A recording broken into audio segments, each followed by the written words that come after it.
হেই ভাইয়া আপু, এক কাপ কফি বা চা নিয়ে বসো, অথবা চেয়ারটা টেনে একটু কাছে এসে বসো। আজ তোমাকে আমার এক বন্ধু সারার গল্প বলবো।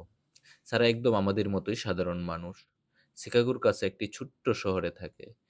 দুটো বাচ্চা, স্বামী মাইক সারা বছর ট্যুরে থাকে। নিজে পার্ট টাইম চাকরি করে, আর বাড়িতে লন্ড্রির পাহাড় কখনো শেষ হয় না। শরৎকাল এলেই পাম্পকিন স্পাইস লেটে খেতে ভালোবাসে। রাতে একা একা নেটফ্লিক্স দেখে ঘুমায়। একদম আমরা তুমি সবাই মিলে যাওয়া টাইপের মেয়ে। গত বছর একটি বৃষ্টির মঙ্গলবার সকালে সব শুরু। সারার মেয়ে মা, বয়স 16 কিন্তু দেখতে মনে হয় 25 চলছে।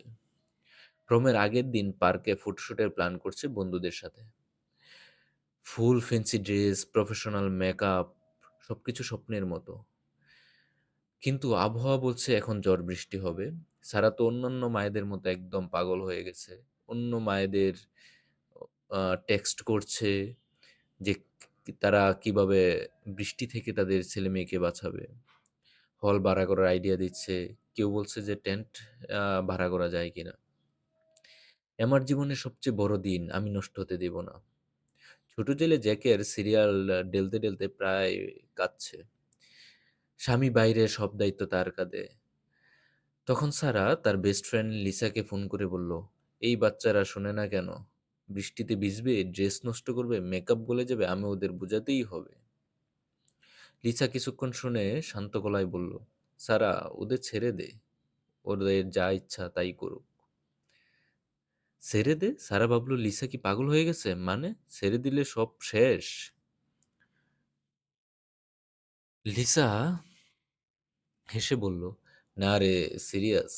ওরা যদি ভিজতে চায় ভিজুক, ওরা শিখুক যে প্লেনের মাঝে মাঝে ভেস্তে যায় আর তাতে কিছু আসে যায় না। তুই নিজেকে মেরে ফেলছিস এমন জিনিস কন্ট্রোল করতে যা তোর হাতে নেই। আর শান্তিটা, সেটা তো তুই হারাচ্ছিস। ফোন রেখে সারা প্রথমে রেগে গিয়েছিল, কিন্তু সারাদিন এমা যতবার মা ঠিক আছে গো, পার্কই হবে বলে আইরুল দিল, সারার মনে একটা ছোট্ট ফিসফিস শুরু হলো, সত্যিই ছেড়ে দিই। সেই রাতে জ্বর হলো।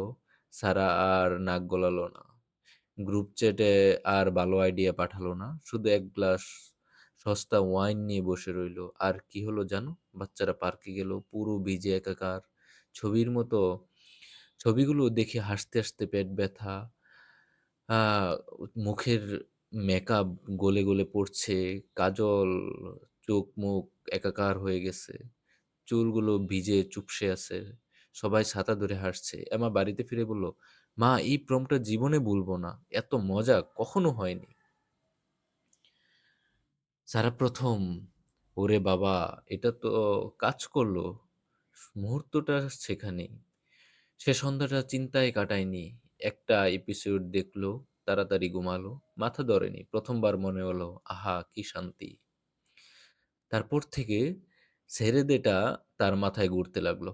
অফিসে বস যেমন আছে, মাইক্রো ম্যানেজার, প্রতি ইমের লাল কালি। আগের রাত জেগে রিরাইট করতো। একদিন বস আরেকবার পুরোটা বদলে দিল। পুরো পুরনো সারা রেগে ডিফেন্ড করতো। এবার সে নিজেকে বলল, ওকে ছেড়ে দে, ওকে কন্ট্রোল ফ্লিক করতে দে। নিজের অরিজিনাল কপিটাই পাঠিয়ে দিল, থ্যাঙ্কস ফর দ্য ফিডব্যাক লিখে। আর কি হলো? ক্লায়েন্ট পাগলের মতো পছন্দ করলো। বস এখানে এখনো একই, কিন্তু সারা সেদিন টাইমে বাড়ি ফিরলো, টাকু কিনে আনলো, আর মনে হলো জীবনের কয়েকটা ঘন্টা ফিরে পেয়েছে। এই ছেড়ে দে এটা যেন জাদু, কিন্তু একটা বড় জাদু আছে, সেটা হলো নিজেকে ছেড়ে দে। একদিন মাইক ট্যুর থেকে ফিরল ক্লান্ত, সোফায় বসে ফোন স্ক্রল। সারা একা রান্না করছে। আগে পেসিভ এগ্রেসিভ সাইন করতো বা ঝগড়া বাঁধাতো, এবার প্রথম ভাবলো ওকে ছেড়ে দে, ক্লান্ত আছে। কিন্তু তারপর মনে হলো, যদি ছেড়ে দিই আর কিছু না করি, তাহলে আমি রাতে চুপচাপ খেয়ে শুয়ে থাকবো, মনে কষ্ট নেই না। তাই সে গ্যাস বন্ধ করে মাইকের পাশে এসে বসলো আর শান্ত গলায় বলল, তোমাকে যখন এতদিন দেখিনি মিস করি। এখানে এসেও ফোনে থাকলে আমার একা লাগে। আজ একটু কথা বলি, একসাথে খাই। মাইক ফোন রেখে দিল। অনেক দিন পর সত্যিকারের কথা হলো। হাসি কান্না সব মিলিয়ে। পারফেক্ট না? কিন্তু অনেক ভালো। সারা বুঝলো ওদের ছেড়ে দিলে দরজা খুলে, আর নিজেকে ছেড়ে দে মানে তুমি সেই দরজা দিয়ে ঢুকে নিজের মতো জীবন বানাও। তারপর থেকে সারা জীবনটা যেন নতুন করে ফুটলো। মমস গ্রুপের কয়েকজন বন্ধু আস্তে আস্তে দূরে সরে গেল। ইনস্টায় তাদের পারফেক্ট ছবি দেখে সারার বুক জ্বলতো। আগে ভাবতো আমি কি কম, এবার ভাবলো ওদের ছেড়ে দে, ওরা যেভাবে চায় হ্যাং আউট করুক। তারপর নিজেকে ছেড়ে দিল। লিসাকে আর পুরনো কয়েকজন বন্ধুকে ফোন করলো। বাড়িতে ওয়াইন নাইট হলো, হাসতে হাসতে রাত কাটালো। কোনো ফিল্টার নেই, কোনো পারফেক্ট ড্রেস নেই, শুধু সত্যি আড্ডা। অফিসে নেগেটিভ ক্যারেন আছে, ওকে ছেড়ে দে, তুই নিজের আইডিয়ায় কনফ্লিক্টলি বল। ফল, ছোট একটা বোনাস এলো। জ্যাক ট্রাশ বের করতে ভুলে যায়, ওকে ছেড়ে দে। ডাস্টবিন উপচে দুর্গন্ধ হলে নিজেই বের করবে। আর করতে করতে শুরু করলো। বোন বেকি ক্রিসমাসে আসবে না বলে দিল, ওকে ছেড়ে দে। মাকে গিল্টি ফিল করতে দে। সারা নিজের ফ্যামিলি নিয়ে আলাদা ক্রিসমাস করলো। আলো, কুকিজ, গান, সবচেয়ে মজার ক্রিসমাস হলো। ধীরে ধীরে সারা বুঝলো সে আর সারাদিন টেনশনে থাকে না। এনার্জি বেঁচেছে। সকালে হাঁটতে শুরু করলো, 15 পাউন্ড কমালো। গ্রাফিক ডিজাইনের ক্লাসে ভর্তি হলো, সেটা বছরের পর বছর টাইম নেই বলে পিছিয়ে রেখেছিল। এক রাতে বারান্দায় মাইকের সাথে বসে সারা বলল, জানো আমি অনেক দিন পর এত হালকা লাগছে। মাইক হেসে বলল, তুমি আবার সেই পুরনো সারা হয়ে গেছো, যাকে আমি প্রথম দেখে পাগল হয়ে গেছিলাম। আর তখনই সারা সবচেয়ে বড় আহা মুহূর্তটা এলো। ওদের ছেড়ে দে মানে হাল ছেড়ে দেওয়া না, এটা মানে মুক্তি।